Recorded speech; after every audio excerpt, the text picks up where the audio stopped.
और बड़ी खबर आपको बता दें, ईरान पर अमेरिकी राष्ट्रपति डोनाल्ड ट्रंप का बयान। ये बड़ी खबर, ईरान पर अमेरिकी राष्ट्रपति डोनाल्ड ट्रंप ने बयान दिया है, मेरा लक्ष्य ईरान के पास कोई परमाणु बम नहीं होगा। ईरान कई सालों तक न्यूक्लियर हथियार नहीं बना पाएगा। सत्ता परिवर्तन उन लक्ष्यों में से एक नहीं जो मैंने तय किए थे। ईरान पर हमने अपने लक्ष्य को हासिल किया। ईरान के नेता बीमार मानसिकता वाले हैं। ईरान का नया शासन पिछले शासन की तुलना में बेहतर। तो ईरान कई सालों तक न्यूक्लियर हथियार अब नहीं बना पाएगा, ये कहा है ट्रंप ने। ईरान पर अमेरिकी राष्ट्रपति डोनाल्ड ट्रंप का ये बयान सामने आया है, जिसमें उन्होंने कहा कि मेरा लक्ष्य ईरान के पास कोई परमाणु बम नहीं होगा। तो ट्रंप ने साफ कर दिया है कि उनका लक्ष्य है ईरान के पास कोई भी परमाणु बम नहीं होगा। ईरान कई सालों तक न्यूक्लियर हथियार नहीं बना पाएगा। सत्ता परिवर्तन उन लक्ष्यों में से एक नहीं जो मैंने तय किए थे। ईरान पर हमले अपने लक्ष्य को हासिल किया। तो ईरान पर हमले करके हमने अपने लक्ष्य को हासिल कर लिया है, ये ट्रंप दावा कर रहे हैं, बयान दे रहे हैं। उन्होंने कहा कि ईरान के नेता बीमार मानसिकता वाले हैं। ईरान का नया शासन पिछले शासन की तुलना में बेहतर है। तो मेरा लक्ष्य ईरान के पास कोई परमाणु बम नहीं होगा। सीधे तौर पर उन्होंने कह दिया है कि परमाणु किसी भी तरीके से न्यूक्लियर हथियार अब जो ईरान है वो नहीं बना पाएगा, और सत्ता परिवर्तन लक्ष्यों में से एक नहीं है जो उन्होंने तय किए थे। तो सीधे तौर पर परमाणु बम नहीं होगा ईरान के पास, ये कह रहे हैं ट्रंप। और अपने लक्ष्य को एक तरह से साफ उन्होंने कर दिया है कि ईरान के पास किसी भी तरह से परमाणु बम ना हो, और आने वाले सालों तक ये सुनिश्चित किया जाएगा। और ज्यादा जानकारी के लिए बात करेंगे संवाददाता विकास अब्रोल से। तो विकास, एक बार फिर से दावा किया जा रहा है ट्रंप की तरफ से कि उन्होंने ईरान को इतना मजबूर कर दिया है कि आने वाले समय में किसी तरह का न्यूक्लियर बम नहीं बनाएगा। लेकिन यहाँ पर कितना सच माना जाए उनके इस दावे को, ये अभी इस पर लगातार संशय बना हुआ है।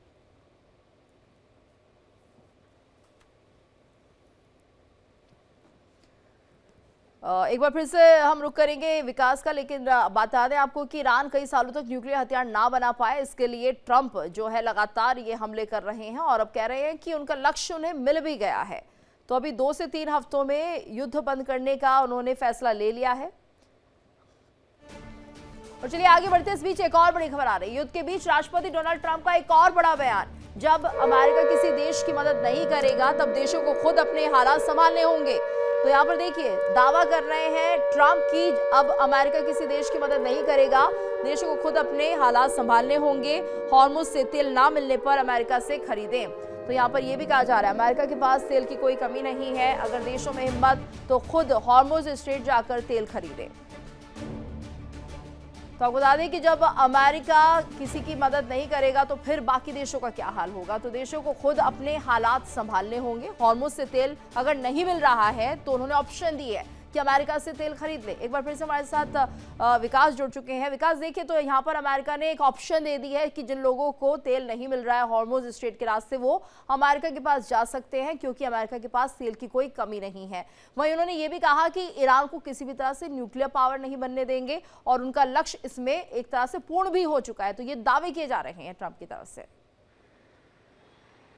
जी बिल्कुल, देखिए ट्रंप ने यह भी कहा है कि अगर आप या तो अमेरिका से तेल खरीदें या अपना इंतजाम खुद कर लें। तो कहीं ना कहीं उन्होंने बाकी देशों को, खासकर यूरोप की कैसे दी है, क्योंकि जब से नाटो का इसमें से गठबंधन हटा है, तो ऐसे में कहीं ना कहीं लगातार ऐसा देखा जा रहा था कि आने वाले समय में इसको लेकर ट्रंप ने कोई एक्शन लेंगे। तब सीधा सीधा कह दिया है कि अब जो तेल की जिम्मेवारी है सब देशों की अपनी है, या फिर अमेरिका से तेल खरीदा जाए। तो इसके पीछे सीधा सीधा एक लक्ष्य है कि अब अमेरिका एक बार फिर से कहीं ना कहीं यूरोप पे भी अपनी दादागिरी दिखाने की कोशिश कर रहे हैं। इसके साथ साथ हालात जिस तरह से बताए जा रहे हैं वैसे जमीनी हकीकत के साथ मेल नहीं खा रहे। देखिए, परमाणु संयंत्र पे हमला जरूर किया है, जैसा कि अमेरिका की तरफ से खबरें कही आ रही थी, लेकिन इसको लेकर आधिकारिक बयान ईरान की तरफ से कोई नहीं आया। अभी ये भी कहा जा रहा है कि ईरान जो है उसके कई मिसाइल जो लॉन्चर थे वो खत्म हो चुके हैं, बहुत कम बचे हैं उसके पास। लेकिन इसके साथ साथ ऐसी खबरें भी आ रही है कि मिडिल ईस्ट में अपना तीसरा एयरक्राफ्ट कैरियर जो है अमेरिका ने वो भी तैनात कर दिया। तो कहीं ना कहीं लगातार जहां पर एक तरफ से अगर परमाणु बम नहीं बना सकता ईरान, तो उसके साथ युद्ध भी खत्म हो जाना चाहिए था। अमेरिका ने ये कहता कि ईरान के पास परमाणु शक्ति नहीं है, परमाणु बम बनाने का उसका जो पूरा संसाधन है वो नहीं हो रहा, तब तक युद्ध चलता रहेगा। तो ऐसा जी। युद्ध खत्म होना चाहिए। तीसरा बिल्कुल एयरक्राफ्ट विकास, कैरियर और जो ये है वो नहीं देखिए लगा कि यहाँ लगाया पर जा रहा है। एक तरह से ये धमकी है, चेतावनी है कि देशों को अब अपने खुद हालात संभालने होंगे। नेटो की तरफ इशारा ज्यादा यहाँ पर लग रहा है। आप हमारे साथ बने रहिए। एक और बड़ी खबर बता देते हैं, युद्ध के बीच जिस तरह से ईरान के सैन्य ठिकानों पर इजरायल ने हमला किया है और ईरान के सैन्य ठिकानों पर इजरायल ने ये अटैक किया है, जिसमें कि अंडरग्राउंड सैन्य ठिकानों को निशाना बनाया गया है। बमबारी यहां पर की गई है। यूएस सेंट्रल कमांड ने जारी किया हमले का वीडियो। सैन्य ठिकानों को सटीक तरीके से निशाना बनाया गया है। लगातार सैन्य ठिकानों को टारगेट किया जा रहा है। ईरान के सैन्य ठिकानों पर इजरायल हमला कर रहा है, ये बड़ी खबर। ईरान के अंडरग्राउंड सैन्य ठिकानों पर भी बमबारी की जा रही है। तो यूएस सेंट्रल कमांड ने जारी किया है हमले का वीडियो। सैन्य ठिकानों को सटीक तरीके से निशाना बनाया गया है। तो ईरान को कमजोर करने की कोशिश। विकास का एक बार फिर से रुख कर लेते हैं। विकास, देखिए जिस तरह से ईरान के अंडरग्राउंड सैन्य ठिकानों पर बमबारी हो रही है, यानी कुल मिलाकर ये कोशिश है कि ईरान के अंदर जितना भी अभी सेंट्रल कमांड ने अटैक किया है इन सैनिकों पर, तो कुल मिलाकर सभी सैन्य ठिकानों को ध्वस्त करना, कमजोर करना ईरान को, क्योंकि ईरान अभी पीछे हटने के मूड में नहीं दिख रहा है। देखिए, ईरान जैसी जो कंट्री है वो एक बहुत पावरफुल कंट्री है और गल्फ में इसका एक बहुत बड़ा जो है अच्छी पैठ है। ऐसे में ईरान के खिलाफ जो रणनीति है वो मुझे लग रहा है कि कहीं ना कहीं अमेरिका की फेल होती नजर आ रही है। उनको लगा था कि जिस तरह से वेनेजुएला पे कब्जा किया या जिस तरह से लगातार वो अन्य देशों की तरफ बात करते हैं, वैसा ईरान नहीं है। ईरान के पास जो सैन्य संसाधन है वो अत्याधुनिक है।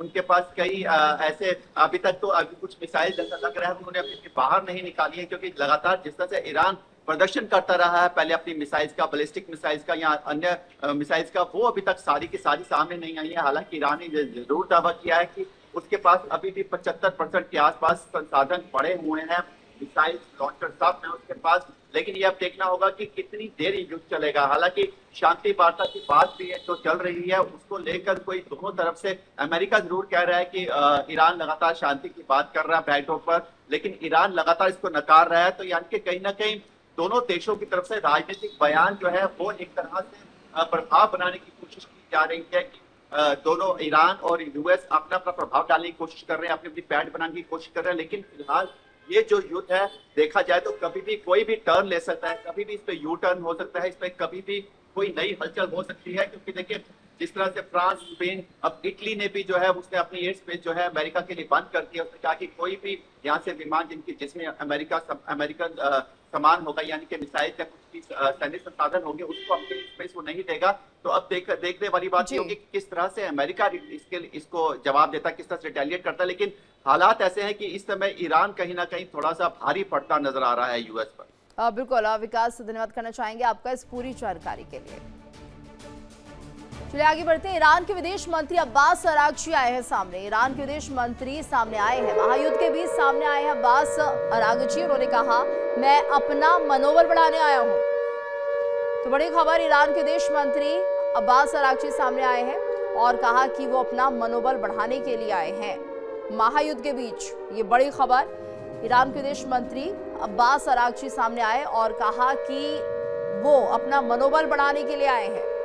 तो महायुद्ध के बीच सामने आए हैं अब्बास अरागची, कहा कि मैं अपना मनोबल बढ़ाने के लिए सामने आया हूं। ईरान के विदेश मंत्री अब्बास अरागची सामने आए और कहा कि मैं अपना मनोबल बढ़ाने के लिए आया हूं। तो महायुद्ध लगातार जारी है और इस बीच सामने आ जाते हैं अब्बास अरागची। तो देखिए विदेश मंत्री ईरान के अब्बास, और ऐसे में सामने आकर जिस तरह से उन्होंने कहा है कि मैं अपना मनोबल बढ़ाने आया हूं, यानी एक तरह से उनके लहजे से ये समझा जाए कि अभी ईरान किसी भी तरह से पीछे नहीं हटने वाला है। और एक और बड़ी खबर आपको बता दें, बैरूत में डिप्लोमेटिक काफिले को निशाना बनाया गया। बैरूत से खबर आ रही है, काफिले पर जबरदस्त मिसाइल हमले की खबर है। मिसाइल हमले में ईरानी राजदूत की मौत भी हो गई है। ये बड़ी खबर, डिप्लोमेटिक काफिले को पूरी तरह से तबाह किया गया है। तो 10 से ज्यादा लोगों के मारे जाने की खबर है। काफिले पर जबरदस्त मिसाइल हमले की खबर, ये बड़ी खबर बैरूत से आ रही है, जहां पर डिप्लोमेटिक काफिले को निशाना बनाया गया। इस काफिले पर जबरदस्त मिसाइल हमले की खबर सामने आ रही है। मिसाइल हमले में ईरानी राजदूत की मौत भी हो गई है। रिपोर्ट के मुताबिक ईरानी राजदूत की मौत हो गई है इस अटैक में। डिप्लोमेटिक काफिले को पूरी तरह से तबाह किया गया। 10 से ज्यादा लोगों के मारे जाने की खबर है यहाँ पर। तो निशाना लगातार बनाया जा रहा है। प्रशासनिक कर्मचारियों को भी बैरूत में डिप्लोमेटिक काफिले को निशाना बनाया गया है और काफिले पर जबरदस्त मिसाइल हमले की खबर है। मिसाइल हमले में ईरानी राजदूत की मौत की भी जानकारी सामने आ रही है और डिप्लोमेटिक काफिले को पूरी तरह से तबाह कर दिया गया है, जिसके चलते 10 से ज्यादा लोगों के मारे जाने की खबर है। तो डिप्लोमेटिक काफिले को पूरी तरह से तबाह करते हुए 10 लोगों को यहां पर खत्म कर दिया गया है। 10 से ज्यादा लोगों के मारे जाने की खबर सामने आ रही है। बैरूत में डिप्लोमेटिक काफिले को निशाना बनाया गया। और ईरानी सरकारी मीडिया का बड़ा दावा सामने आ रहा है। ईरानी सरकारी मीडिया ने दावा किया है, बड़े सैन्य ऑपरेशन वेव 88 का दावा किया है। IRGC एरोस्पेस फोर्स की ड्रोन कार्रवाई की तस्वीरें जारी की गई है। अमेरिका और इजरायल के खिलाफ नया हमला, बड़े सैन्य ऑपरेशन की अभी तक पुष्टि नहीं हुई है। तो ईरानी सरकारी मीडिया का यह बड़ा दावा सामने आ रहा है और ऐसे में बड़े सैन्य ऑपरेशन वेव 88 का दावा वो कर रहे हैं। IRGC एरोस्पेस फोर्स की ड्रोन कार्रवाई की तस्वीरें भी जारी कर दी गई हैं। अमेरिका और इजरायल के खिलाफ नया हमला किया जाएगा। बड़े सैन्य ऑपरेशन की अभी तक पुष्टि नहीं हुई है, लेकिन तैयारी जो है ईरान की तरफ से तेज होते हुए और एक बड़े ऑपरेशन को अंजाम दिया जाएगा। हालांकि इन दावों की अभी तक कोई पुष्टि नहीं की गई है। और वहीं इजरायल डिफेंस फोर्स का बड़ा दावा सामने आया है। IDF का बड़ा दावा, इजरायल की ओर दागे दर्जनों रॉकेट लॉन्चर खत्म किए गए हैं। IDF का कहना है इजरायल पर हमलों की एक बड़ी लहर को रोका गया है। हवाई हमलों के जरिए रॉकेट लॉन्चर खत्म किए गए हैं। IDF का कहना है कि लगातार इन्हें इंटरसेप्ट किया जा रहा है और जिस तरह से इजरायल की ओर लगातार रॉकेट लॉन्च किए जा रहे हैं, उन्हें अब रोका गया है। इजरायल पर हमलों की एक बड़ी लहर को यहां पर रोका गया है। तो हवाई हमलों के जरिए रॉकेट लॉन्चर खत्म किए गए हैं। किस तरीके से इजरायल अपनी सुरक्षा कर रहा है, ये दावा IDF की तरफ से दर्जनों रॉकेट लॉन्चर्स को खत्म किया गया है।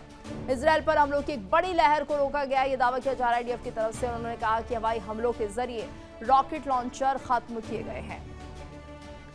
तो इजरायल पर लगातार हमले हो रहे हैं और ऐसे में इजरायल इन हमलों को रोकने में कामयाब भी हो रहा है, ऐसा दावा IDF का। देखिए इंडिया डेली 24/7 अब आपकी स्मार्ट टीवी पर। इंडिया डेली मौजूद है सभी डिजिटल प्लेटफॉर्म पर लाइव और लगातार। इंडिया डेली 24/7 हर दिन राष्ट्र को समर्पित।